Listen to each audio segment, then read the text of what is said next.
Dans cette vidéo, on va voir comment présenter ses excuses, par exemple professionnellement, mais aussi comment s'excuser auprès d'un ami. Bonjour, ici Rémi, l'auteur du site affirmationdesoi.info. Comme je le disais à l'instant, dans cette vidéo, on va voir comment s'excuser, c'est-à-dire comment demander pardon à quelqu'un pour quelque chose. Ici, dans cette vidéo, je vais surtout appuyer sur 2 points. Sur les choses qui doivent être dites, c'est-à-dire en gros comment formuler vos excuses, et aussi sur les choses qui ne doivent pas être dites, attention aux erreurs qui pourraient aggraver la situation. Cette vidéo, je vais la couper en 3 parties. Dans la première partie, on va voir comment partir sur de bonnes bases, c'est-à-dire définir vos objectifs, autrement dit, être au clair avec ce que vous souhaitez, quel est votre but, quels sont vos buts. On va parler de votre ego, de l'humilité, de l'arrogance, et aussi de ce que vous devez exprimer lors de vos excuses. Dans la deuxième partie, on va voir les 3 composantes d'une excuse universelle. C'est vraiment très très important. En fait, les victimes n'attendent pas toutes la même chose de la part de vos excuses, et donc vos excuses vont dépendre de la personnalité de la personne auprès de laquelle vous vous excusez. Vous devez donc bien comprendre ce qui est important pour la victime afin d'insister bien là-dessus, afin de bien insister là-dessus quand vous formulerez vos excuses. Vous allez voir, cette partie-là est vraiment passionnante, elle est basée sur une étude de 2010, regardez au moins cette partie-là, je suis sûr que vous allez apprendre des choses.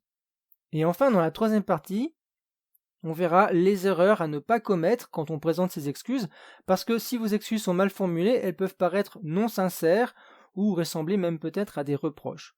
Je vais donc parler de certains pièges dans cette troisième partie, de certains pièges dans lesquels il ne faut pas tomber. Passons tout de suite à la première partie où on va voir comment partir sur de bonnes bases. En fait, ce que vous devez vous demander, déjà, c'est qu'est-ce que vous voulez? Qu'est-ce que vous attendez de la présentation de vos excuses? Comment espérez-vous que la situation évoluera ensuite? Donc, quel est votre objectif? Quels sont vos objectifs?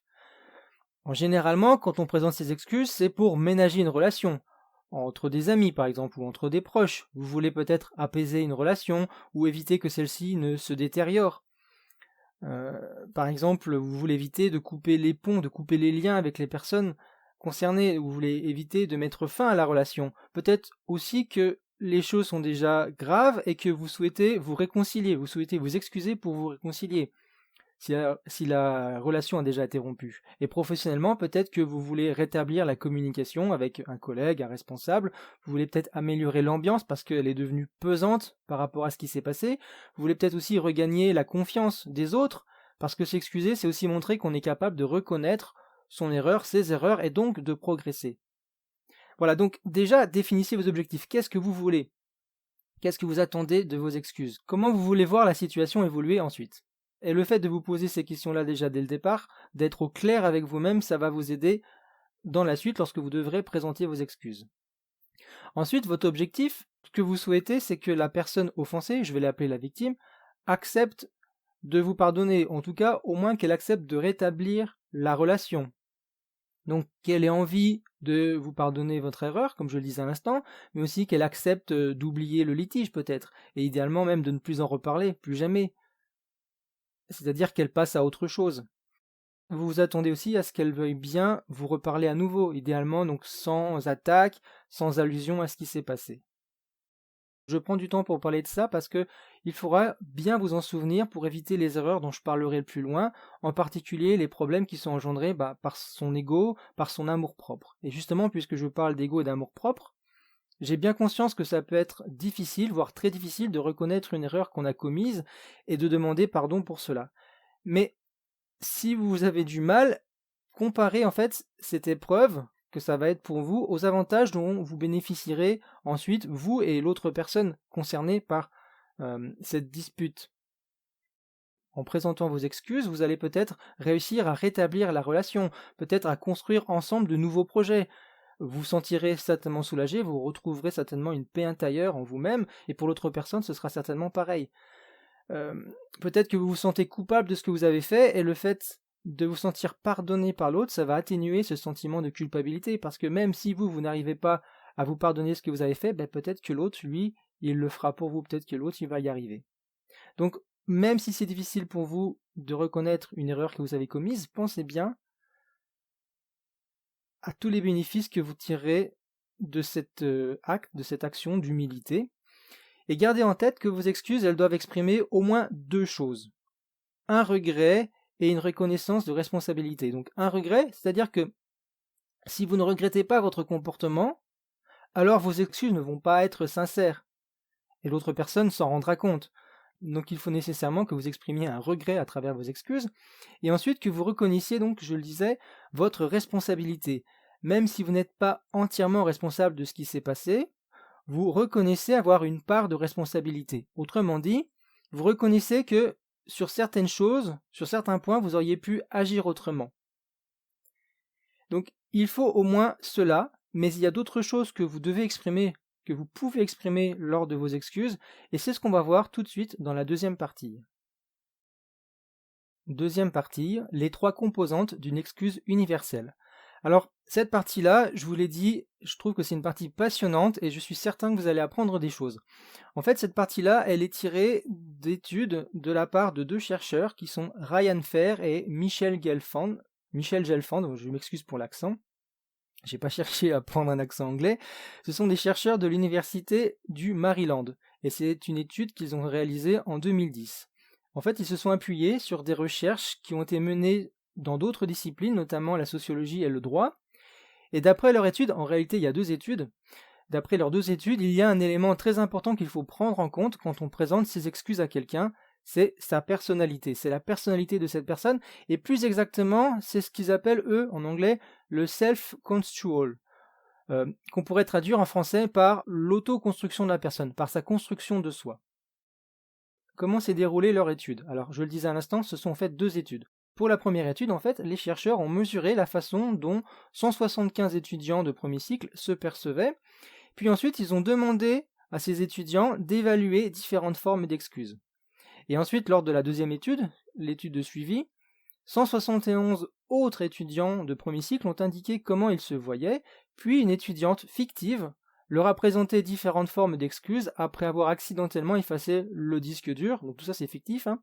Donc elle aurait accidentellement effacé le disque dur de l'ordinateur portable de son ami, et les étudiants, les 171 étudiants, ont évalué leur indulgence envers cette étudiante en fonction des formes d'excuses, en fonction de la façon dont les excuses étaient présentées, on va dire.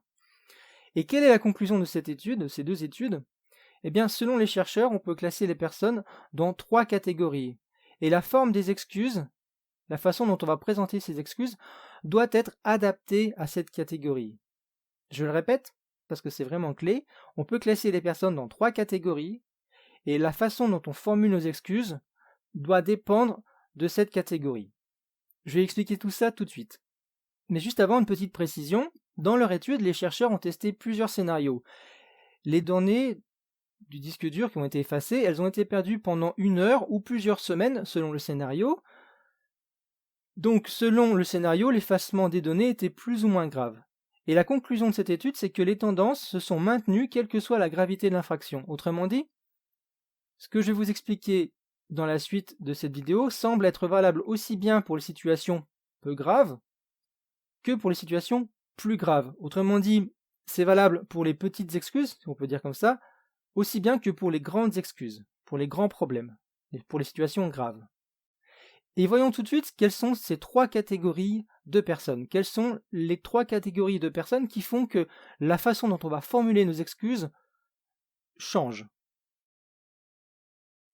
La première catégorie de personnes, c'est celle des personnes individualistes, ou on pourrait dire en français peut-être aussi indépendantes, c'est-à-dire que ce sont des personnes pour lesquelles l'affirmation suivante est plutôt vraie: j'ai un grand besoin de savoir comment je me situe par rapport à mes camarades de classe ou à mes collègues. J'ai un grand besoin de savoir comment je me situe par rapport à mes camarades de classe ou à mes collègues. La deuxième catégorie de personnes, ce sont les personnes que je vais appeler plus relationnelles.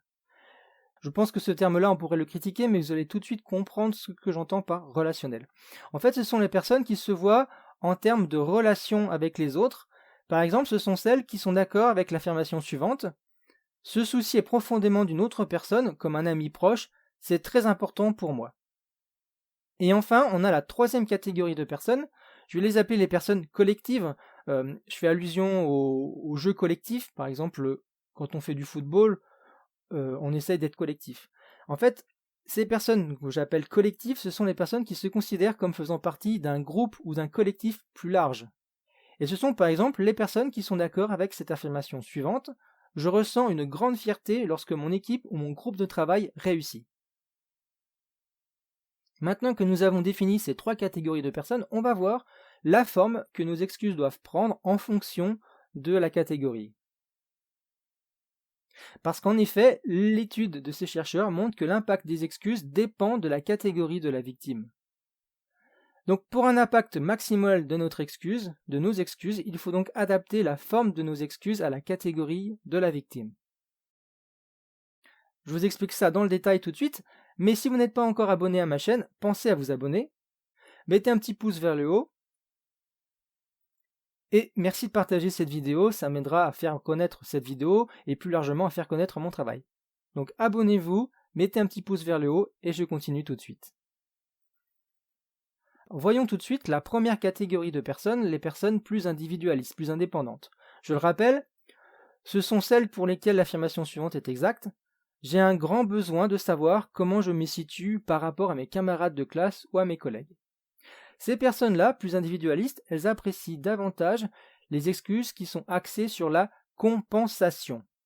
C'est-à-dire qu'avant de s'excuser auprès d'une personne de cette catégorie-là, on doit avoir la réponse aux questions suivantes. Comment vais-je pouvoir l'indemniser? Ou encore, qu'est-ce que je peux faire? Qu'est-ce que je peux lui proposer pour le dédommager? Et une fois qu'on est devant cette personne-là, il faudra donc mettre l'accent, il faudra insister sur la compensation. Par exemple, entre amis, avec le cas d'une compensation matérielle, vous pourriez dire ceci: je suis désolé d'avoir voilé la roue de ton vélo, parce que vous l'avez abîmé. Je suis désolé d'avoir voilé la roue de ton vélo, je vais payer la réparation. Ou alors la réparation peut être non pas matérielle, mais sociale. Par exemple, je suis désolé d'avoir dit ces mensonges sur toi à tes parents, je vais leur dire que j'ai tout inventé. Professionnellement, ça pourrait prendre ce genre de forme, alors par exemple auprès d'un collègue: je suis désolé de ne pas t'avoir aidé à finir ce projet dans les temps, je vais t'aider pour le suivant. Ou encore auprès d'un responsable: je vais appeler le client et tout arranger.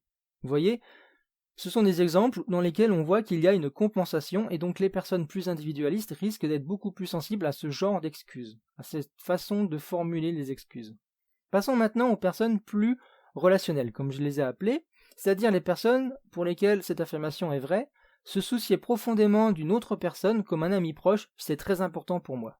Ces personnes-là, plus relationnelles, elles apprécient davantage les excuses axées sur l'empathie, c'est-à-dire sur la capacité qu'on a à comprendre, à ressentir les sentiments de l'autre, ou encore à se mettre à la place de cette autre personne. Ça donnerait quoi dans le cas d'un couple? Eh bien, par exemple ceci: je suis désolé d'avoir couché avec ton meilleur ami, tu dois avoir l'impression que tu ne pourras plus jamais faire confiance ni à l'un ni à l'autre.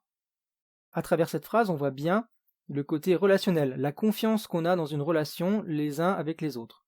Professionnellement, ça pourrait être ceci: je suis désolé de ne pas t'avoir donné un coup de main quand tu avais besoin d'aide, tu dois penser que tu ne peux pas compter sur moi en cas de besoin. Encore une fois, vous voyez cette relation avec les autres, la relation d'aide, d'entraide, on peut compter les uns sur les autres. Voilà ce qui peut sembler important pour ce genre de personnes, pour cette catégorie de personnes. L'empathie. On se met à leur place et on leur montre qu'on a compris ce qui les dérange. Ici, on ne parle pas de compensation, on parle plus d'empathie, de leurs problèmes à eux, de leur vision à eux, du tort qu'on leur a causé. On leur montre qu'on a compris la conséquence de notre action pour eux. Enfin, la troisième catégorie de personnes, ce sont les personnes que j'ai appelées plus collectives, c'est-à-dire celles pour lesquelles cette affirmation est plutôt vraie: je ressens une grande fierté lorsque mon équipe ou mon groupe de travail réussit. Ces personnes-là, plus collectives, elles apprécient davantage les excuses qui sont axées sur la reconnaissance de la violation des règles ou la reconnaissance de la violation des normes. Donc professionnellement, par exemple, ça donnerait ceci auprès d'un responsable: je suis désolé d'avoir parlé en mal d'un concurrent auprès du client, je reconnais que c'est contraire aux règles de déontologie. Ou encore: je suis désolé d'avoir refusé de soigner un patient sous prétexte qu'il n'était pas. J'ai conscience que c'est contraire à mon serment d'Hippocrate. Vous voyez donc bien à travers ces deux exemples qu'on met en valeur les règles, les normes, la déontologie, le serment d'Hippocrate. et on reconnaît qu'on a violé ces règles, on reconnaît qu'on a violé ces normes. Entre amis, ça donnerait ceci: je suis désolé d'avoir parlé de toi en mal auprès des autres, ça ne se fait pas entre amis et j'ai eu tort. Donc encore une fois, on voit bien la règle, on ne parle pas en mal de ses amis auprès des autres, et aussi on reconnaît qu'on a eu tort, on reconnaît qu'on a violé cette règle. Alors ensuite, maintenant qu'on a vu ces trois catégories, bien sûr, il faut réussir à classer votre interlocuteur, la victime, dans une de ces catégories-là, et c'est pas forcément évident, on la connaît pas forcément. Alors ce que conseillent les chercheurs, tout simplement, c'est que, d'après eux, il vaudrait mieux des excuses détaillées que des excuses brèves et superficielles. Pourquoi? Tout simplement parce que, avec des excuses détaillées, on multiplie les chances de toucher la victime là où elle est sensible. Et donc ce que je vous conseille, si vous ne savez pas où classer votre interlocuteur, eh bien c'est de formuler les excuses en regroupant les trois formes d'excuses. On va appeler ça ici des composantes. On va regrouper ces trois composantes dans vos excuses. Prenons un exemple. Imaginez que vous ayez menti à un de vos amis et que vous vouliez vous excuser de cela. Concernant la composante compensation, vous pourriez lui dire ceci: je vais te dire la vérité. Vous voyez, vous lui avez menti, vous compensez, maintenant vous allez lui dire la vérité. La composante relationnelle, vous pourriez dire ceci: tu dois avoir l'impression que tu ne peux plus me faire confiance. Donc là, vous appuyez sur la confiance qu'on a dans une relation entre amis. Et il y a la composante collective, pour les personnes donc, qui sont plus collectives, vous pourriez dire ceci: j'ai eu tort car ça ne se fait pas entre amis. Donc là, vous reconnaissez qu'il y a une règle, ça ne se fait pas entre amis de se mentir, et vous reconnaissez que vous avez violé cette règle puisque vous dites j'ai eu tort de le faire. Maintenant qu'on a ces trois composantes, on peut les assembler pour formuler une excuse globale donc qui englobe ces trois composantes. Et ça donnerait par exemple ceci, c'est une suggestion, après à vous de l'améliorer: je t'ai menti et j'en suis désolé. J'ai eu tort, car ça ne se fait pas entre amis. Maintenant, tu dois avoir l'impression que tu ne peux plus me faire confiance. Alors je te propose qu'on s'asseye et je vais te dire toute la vérité. Vous voyez, et là on retrouve bien les trois composantes: compensation, relationnel, collectif. Je vais m'arrêter là pour cette deuxième partie. Maintenant, je vais passer à la troisième partie où on va voir les erreurs à ne pas commettre. Alors, il y a tellement d'erreurs possibles que je vais faire une synthèse. Je vais surtout donner les erreurs qui me semblent principales, les choses les plus essentielles. Donc, troisième partie, quelles sont les erreurs à ne pas commettre? Eh bien, la première erreur, tout simplement, c'est d'attendre le dernier moment pour vous excuser. Parce que si vous attendez d'être acculé pour vous excuser, alors vos excuses, hélas, ne sembleront pas sincères. Donc présentez vos excuses avant d'y être contraint, avant que l'autre s'aperçoive que vous êtes contraint de vous excuser. N'attendez pas le dernier moment. Ensuite, je parlais tout à l'heure d'ego, donc pensez bien à mettre votre ego de côté. Et ça nous mène à la deuxième erreur: vouloir avoir raison. En fait, quand vous excusez auprès d'une personne, il ne faut pas justifier, c'est-à-dire débattre du bien fondé de son comportement, c'est-à-dire expliquer qu'on avait raison et expliquer qu'on avait le droit de faire cela. Je vais revenir dessus tout de suite. Il ne faut pas non plus chercher à démontrer à l'autre qu'il a tort, parce qu'en fait, puisqu'on s'excuse, on montre que c'est nous qui avons tort, donc si on essaie de démontrer à l'autre qu'il a tort, on risque plus d'aggraver les choses. Ici, on reconnaît notre tort. Souvenez-vous ce qu'on avait dit dans la première partie, comment partir sur de bonnes bases. Quand on veut s'excuser, il faut au contraire montrer à l'autre qu'on reconnaît les dommages que notre comportement a fait naître en lui. En particulier, on essaie de montrer à l'autre qu'on reconnaît les sentiments que notre comportement a fait naître en lui. C'est-à-dire le sentiment peut-être d'être rejeté, d'être insulté, de se sentir insulté. Et là, vous voyez, on revient sur l'empathie. On montre notre empathie, on montre qu'on comprend les dommages qu'on a causés auprès de cette personne. Donc, erreur numéro 2, vouloir avoir raison. Erreur numéro 3, justifier son comportement, se trouver des excuses. C'est ce que j'évoquais à l'instant. Le danger, c'est donc de justifier le comportement qui a causé du tort, c'est-à-dire d'essayer de faire admettre à l'autre que notre comportement était justifié, qu'il était juste, qu'il était adapté, qu'il était bien fondé, que c'était une nécessité. Parce que dans ce cas-là, quand vous essayez de justifier votre comportement, vous ne semblez pas sincère, puisque vous ne semblez pas regretter votre comportement, puisque vous le voyez comme étant juste, adapté. En effet, ça laisse entendre que si la situation se représentait, puisque vous pensez avoir eu un comportement adapté, bien fondé, justifié, donc ça laisse entendre que si la situation se représentait, vous agiriez à nouveau de la même façon. Et en fait, ça revient à dire à l'autre que vous pensez que vous avez bien agi. Donc pour des excuses, c'est un peu mal parti. À la rigueur, vous pourriez donner une excuse à votre comportement à 2 conditions. Première condition, c'est que cette excuse ait un caractère exceptionnel. Par exemple, j'étais ivre, j'étais énervé, j'étais contrarié par ma journée de travail, j'étais en colère, j'étais triste. Voilà.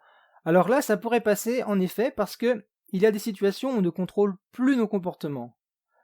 Bon, alors à mes yeux, c'est pas forcément une excuse, parce qu'on reste quand même responsable. Par exemple, si on explique qu'on avait trop bu et qu'on avait perdu le contrôle de soi, on est quand même responsable d'avoir bu. À la base, c'est quand même une erreur de notre part. Mais peut-être que l'autre nous pardonnera plus facilement parce qu'il a conscience, parce qu'il comprend que dans certaines situations, dans un certain contexte, il peut arriver à tout le monde de commettre des erreurs, et c'est peut-être ce qui lui arrive à lui aussi, c'est peut-être déjà arrivé à cette personne-là. Donc il sera peut-être disposé à nous pardonner parce que notre comportement revêt un caractère exceptionnel. La deuxième condition qui fait qu'on pourrait trouver une excuse à notre comportement, c'est celui où on a conscience d'avoir mal agi, c'est-à-dire je ne pensais pas que ça te ferait de la peine. Sous-entendu, la prochaine fois, je saurai que ça te fera de la peine et j'agirai autrement. En résumé, vous pouvez éventuellement, à la rigueur, donner une excuse à votre comportement. Dans ces 2 conditions-là, ça marche parce que l'autre sait que soit le tort que vous lui avez fait n'était pas intentionnel, soit le tort que vous lui avez fait était certes intentionnel, vous êtes emporté, vous étiez en colère, mais ça n'est pas censé se reproduire à l'avenir. Votre objectif, c'est bien de rassurer l'autre en lui montrant que vous veillerez à ce que ça n'arrive plus. Et bien sûr, attention à l'ordre dans lequel vous vous exprimez. Le plus important, déjà, auprès de l'autre personne, c'est de montrer qu'on reconnaît ses torts. Donc d'abord, vous reconnaissez vos torts, puis seulement ensuite, vous expliquez votre comportement. Et pas dans l'autre sens. Car il faut montrer d'abord, je le répète, qu'on endosse la responsabilité. Ensuite, il y a une autre erreur dont je voulais vous parler, c'est celle qui consiste à jouer la victime. Qu'on soit clair, ce qui intéresse l'autre, c'est le tort que vous lui avez fait. Ce qui intéresse l'autre, c'est lui-même, et ce n'est pas le tort que votre comportement a eu sur vous-même. Or, si vous jouez la victime, vous semblez nier que c'est d'abord l'autre la victime. Donc faites attention aux phrases telles que celle-ci. « Oh, j'ai trop honte de moi, je me sens sale, je ne peux plus me regarder dans un miroir, je n'endors plus, je ne mange plus. » Alors certes, là vous exprimez un regret, mais ce regret semble plus porté sur vous-même que sur l'autre. Vous parlez trop de vous et pas assez de l'autre. Qu'est-ce qu'à lui, ça lui a fait, votre comportement, votre action? Et il y a aussi, encore une erreur à ne pas commettre, c'est celle qui consiste à utiliser des tu accusateurs ou des vous accusateurs. Parce que les tu ou les vous peuvent être perçus comme des reproches, comme une accusation. Alors, je ne dis pas n'utilisez pas les tu, n'utilisez pas les vous en aurez besoin pour vous exprimer, mais il faut faire attention, dans certaines situations, dans certaines formulations, ça peut paraître accusateur. Vous pouvez donner l'impression à l'autre que vous l'accusez, que vous le blâmez, que vous lui faites des reproches. Je vais vous donner des exemples. Par exemple, au lieu de dire « tu ne m'avais pas dit que ceci, cela », vous pourriez dire plutôt « je ne savais pas que ceci, cela » ou « je n'étais pas au courant que ceci, cela ». Un autre exemple. Vous pourriez être amené à dire « je regrette que tu l'aies mal pris ». Alors c'est une erreur de formuler les choses comme ça parce qu'en fait l'autre est accusé, il peut se sentir responsable parce que quand vous dites « je regrette que tu l'aies mal pris », en fait ça sous-entend quelque chose, ça sous-entend qu'il avait qu'à bien le prendre. Alors plutôt que de formuler les choses ainsi « je regrette que tu l'aies mal pris », vous pourriez dire plutôt « je regrette de t'avoir fait de la peine ». Quand vous formulez votre regret de cette façon-là, vous vous montrez responsable, vous acceptez la responsabilité, vous acceptez que votre action ait eu des effets sur l'autre, vous le reconnaissez. Quand vous dites « je regrette de t'avoir fait de la peine », en fait ça sous-entend « je n'avais qu'à faire autrement, j'aurais dû faire autrement ». Donc quand vous exprimez un regret, regrettez ce que vous avez fait, regrettez votre action, votre comportement, mais ne regrettez pas la réaction de l'autre, ne regrettez pas sa réaction. Juste un petit bémol, vous pouvez par contre reconnaître quand même ses sentiments. Par exemple, je vois que tu te sens blessé, sali, insulté, triste, et je comprends que mon comportement en est à l'origine, en est la cause. Ici, vous reconnaissez bien ces sentiments, il s'agit donc d'empathie, vous reconnaissez bien la douleur qu'il ressent. Mais même si vous reconnaissez la réaction de l'autre, vous reconnaissez aussi votre responsabilité dans cette réaction-là. Je vois que tu te sens blessé et je comprends que j'en suis à l'origine. En autre exemple, tu ne m'as pas compris. Alors là encore, vous accusez l'autre en fait d'avoir mal compris. Vous pourriez dire tout simplement, nous nous sommes mal compris. On s'est mal compris parce que, je le rappelle, dans une communication, il y a un émetteur et un récepteur et les deux sont responsables d'une bonne compréhension. Donc même si vous pensez, vous, avoir été clair et que si vous pensez que c'est la faute de l'autre, ici, vous présentez vos excuses. Donc c'est pas la peine d'en rajouter. Qu'est-ce que vous voulez? Encore une fois, je vous rappelle la première partie. Quels sont vos objectifs? Est-ce que vous voulez vous réconcilier avec l'autre ou est-ce que vous voulez avoir raison? Donc, votre objectif ici, c'est de vous réconcilier. Donc ne prenez pas le risque de vous disputer à nouveau. Mettez votre ego de côté. Et bien sûr, puisqu'on parlait de responsabilité, il est possible que la responsabilité incombe aux deux, aussi bien à vous qu'à la victime. Peut-être qu'elle aussi, elle a des torts. Mais ici, parlez plutôt de votre responsabilité. Reconnaissez-la. Répondez à la question suivante. Qu'avez-vous fait, vous, qui ait pu lui faire du tort? Parce que si vous parlez de la responsabilité de l'autre, il y a un danger. C'est un terrain glissant. Vous risquez de déraper et d'aggraver la situation. Donc j'ai bien insisté sur la responsabilité. Maintenant, j'aimerais insister sur un dernier point. J'aimerais préciser un dernier point. Ne recommencez pas. Parce que la victime peut vous pardonner une première fois, mais rien ne vous garantit bien sûr qu'elle va vous pardonner une deuxième fois. Donc ne recommencez pas et n'abusez pas du pardon des autres. J'en ai terminé pour cette vidéo. Je voulais vous suggérer une vidéo suivante qui est tout à fait en relation avec celle-ci. C'est la vidéo que j'ai intitulée « Comment gérer les conflits et éviter l'escalade ». Parce que selon vous, les conflits sont-ils une bonne ou une mauvaise chose? D'un côté, les conflits c'est une bonne chose parce que c'est l'occasion de s'exprimer et d'apporter des solutions aux situations qui nous dérangent. Mais de l'autre côté, les conflits, c'est aussi une source de stress et ils peuvent nuire aux personnes qui sont concernées par ces conflits-là. Surtout lorsqu'il se produit une escalade. Et j'en viens au sujet de cette vidéo, éviter l'escalade. Qu'est-ce qu'on peut faire pour éviter l'escalade dans un conflit? Eh bien, c'est ce dont je parle dans la vidéo suivante, dans laquelle vous allez donc découvrir déjà le lien entre les conflits et la fièvre. Alors je sais, ça peut paraître bizarre, mais vous allez vite comprendre de quoi il s'agit. Dans cette vidéo, je vais vous donner aussi un petit exercice rapide qui va vous permettre d'éviter l'escalade dans les conflits. Et enfin, je vous donnerai 3 conseils faciles à appliquer et qui vont vous aider à faire retomber la tension dans le cas d'une relation tendue. Tout est dans la vidéo suivante. Donc, pour y accéder, vous allez trouver un lien sous cette vidéo-ci, sous la vidéo en cours. Sur YouTube, le lien se trouve dans la description. Et si vous êtes sur smartphone, la description n'apparaît pas forcément, il faut la faire apparaître. Pour cela, vous avez une petite flèche en bas à droite de votre écran. En cliquant sur cette petite flèche, vous faites apparaître la description. Et quand la description apparaît, il vous suffit de cliquer sur le lien pour regarder la vidéo suivante, comment gérer les conflits et éviter l'escalade. Donc je le répète, sous cette vidéo, vous avez un lien pour accéder à la vidéo suivante, comment gérer les conflits et éviter l'escalade. Cliquez sur ce lien, faites apparaître peut-être la description d'abord en cliquant sur la flèche en bas à droite de votre écran, cliquez sur ce lien, et je vous retrouve dans la vidéo suivante. Comment gérer les conflits et éviter l'escalade. A tout de suite dans la vidéo suivante.